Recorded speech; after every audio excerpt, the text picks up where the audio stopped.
Good morning, everyone. It is 4:30 a.m. rocking in from downtown Austin, or not downtown Austin, suburbia Austin. But I am knee deep in creating our new phone sales training, super robust end-to-end training for our GLX clients and gym lords, and so I'm very very excited about how it's coming out. It's some of our best stuff. But while I was going through it, there was this one kind of way I phrased something that I really liked, and I wanted to share it with you. Which is one of our gyms had been really struggling with sales, and he gets on the daily call every day, which is why we encourage people to do it. Where I just coach all of our gyms one-on-one, and he heard something which was to the extent of, remember why you're doing this, right? Remember why you're caring about the customer. Now, here's where this gets really cool. He went 0 for whatever, 0 for 20 or something, and then something switched, and he went 5 for 9. Right? Overnight. 0 for 25 to 5 for 9. Right? And this is the one thing that switched, and this is how I want to share it with you. He essentially, the person who wins, so every sale is the same, right? And a sale is always made. Either they sell you or you sell them. But who is the person who makes the sale? The person who makes the sale is the person who cares the most about the buyer. Think about that for a second. And so that's the phrasing that I'm using in the training. Is the person who cares the most about the buyer's interests is the one who will win the sale. All right, like this was super profound for me. And so when you're approaching the sale, you have to come at it from the perspective of, I care more about this person than this person cares about themselves.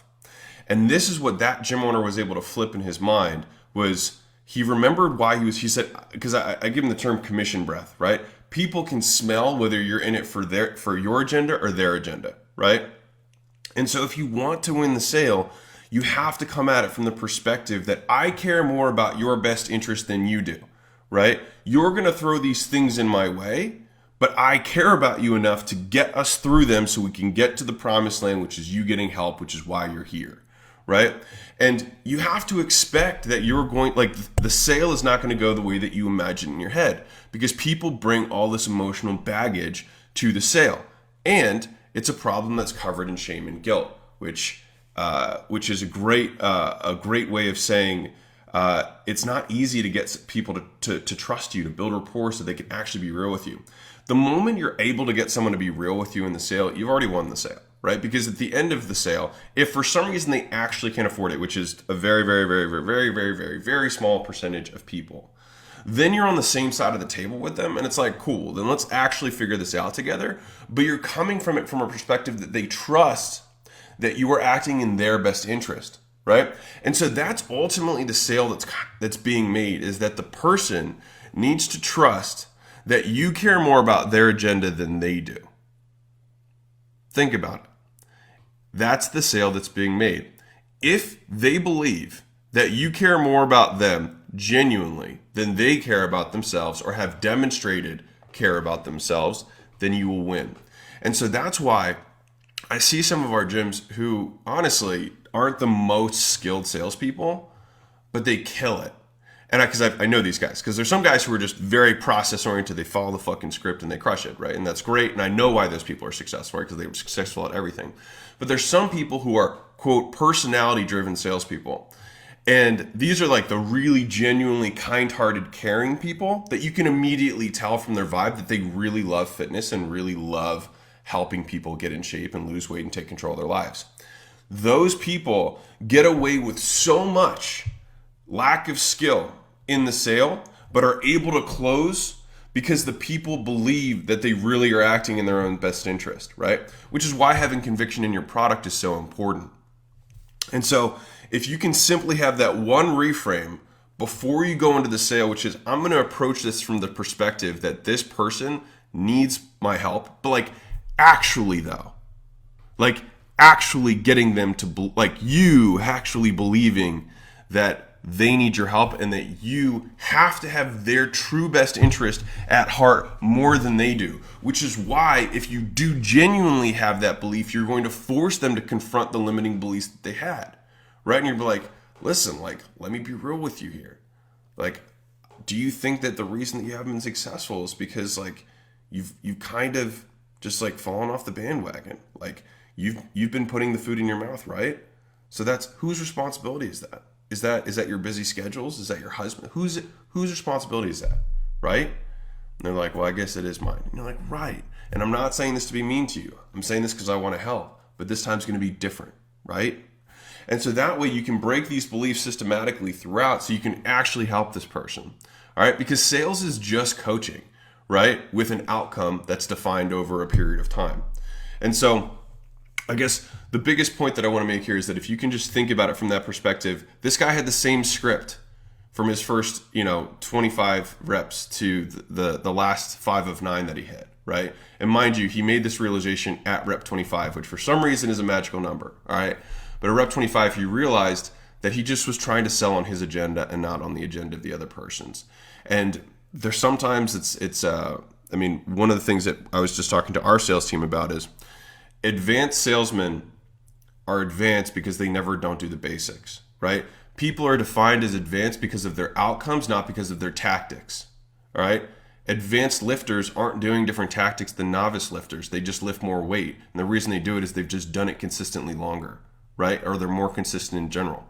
They never don't do the basics. They always sleep. They always do the recovery mechanism. They always eat the macros that they're supposed to hit, right? It's the same thing with business and sales.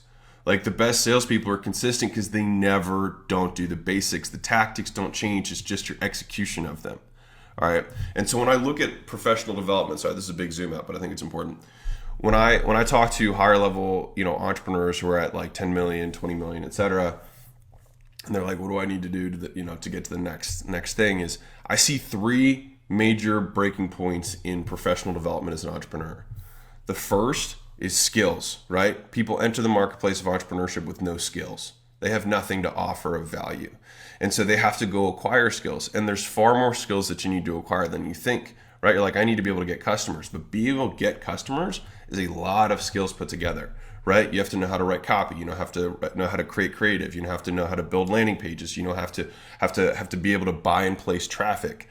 You have to know how to nurture leads to get them to show up to both schedule and show up to a sales event. You have to know what type of sales event you want to have. Is it going to be a presentation? Is it going to be a sales call? Is it going to be an in-person appointment? Is it going to be a 2-step sale? Like you have to know what the conversion mechanism is. It going to be a sales page, right? You have to know what the conversion mechanism is going to be, right? And then from there, you have to know the actual scripting closing mechanisms. It's not just the words, it's how to say the words, what the tonality is, how you ask the questions, how you confront obstacles, how you overcome them, how to process payments, how like this, you know what I mean? Like the number of skills stacks in order to make it. But it's skills is the first block, right? The second block is the character traits to execute the skills, right? As soon as you have your first box of tools, what separates the people who are really successful from the ones who are just moderately successful is that they have the patience, the endurance, the discipline, right, to execute their skills within a defined way. And that is how they're able to consistently grow because they're consistently executing. And so it goes from needing to acquire skills in the beginning to needing to acquire character traits, which is why I love the game of entrepreneurship, is that the way that you win consistently evolves, right? It's literally not just more, it's different at every level. Right? And then that's kind of level 2, is that you have to develop the character traits to be able to execute the skills.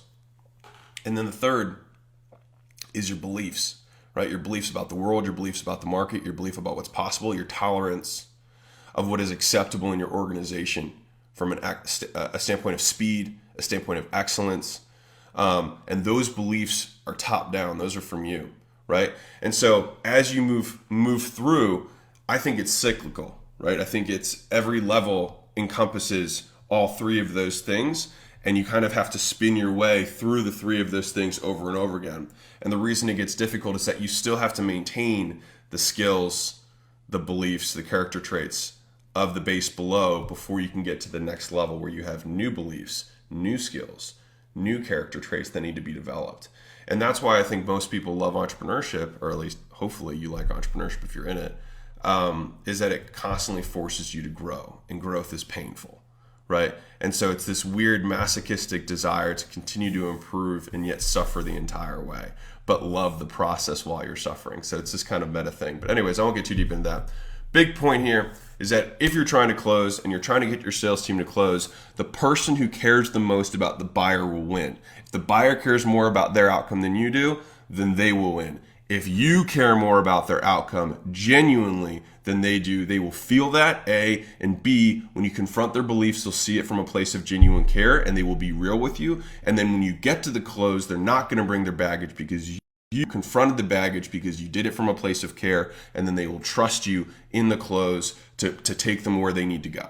All right. So that's the big point. That was the big, that was one of the things that I'm putting into our sales training right now. Hope you enjoyed this. If you did, drop a like or a comment. If you didn't, still drop a like or a comment.